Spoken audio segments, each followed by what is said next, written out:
ზიაძიძიგურმა რუსთავის მერმა და საკრებულოს თავმჯდომარემ რუსთავში გახსნილი ახალი წარმოება ჟპს კავკას პაკი დაათვალიერეს. აქ შესაფუთ მასალებს აწარმოებენ. პროდუქცია ძირითადად საქართველოში საღდება, ხორციელდება ექსპორტით აზერბაიჯანსა და სომხეთში.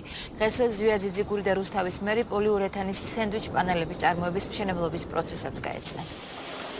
70 კაცი დასაქმდება ამ წარმოებაში. ძალიან მნიშვნელოვანი ეს მოემსახურება მთელ ამიერკავკასიას და მიხარია რომ კერძო ბიზნესი არის ესე გააქტიურებული და რამდენიმე ადგილას უკვე რუსთავშიც დაიწყო საქმიანობა კომპანიებმა. მე მინდა ყველას უთხრა და ყველა ბიზნესმენს ვთხოვო, რომ რუსთავი არის ძალიან კარგი ადგილი, სტრატეგიულადაც მიწაც უფრო იაფია, წყალიც აქვე არის, სარკინიგზო მიმოსვლაც და მე მინდა ყველა ბიზნესმენს ვთხოვო, რომ რუსთავს უფრო მეტი ყურადღება მოაქციონ. ძალიან სასიამოვნოა დღესდღეობით დაახლოებით 40-50-მდე მუშახელი მუშაობს მუდმივად და პლუს ჩვენ გვქონდა საუბარი თავისუფლზე მათ ხელმძღვანელობასთან რომ დასრულების პროცესში საწყის ეტაპზე დაჭირდება დაახლოებით 80-მდე თანამშრომელი, მათ აქვს პერსპექტივაში მთლიანი კომპლექსის შექმნა.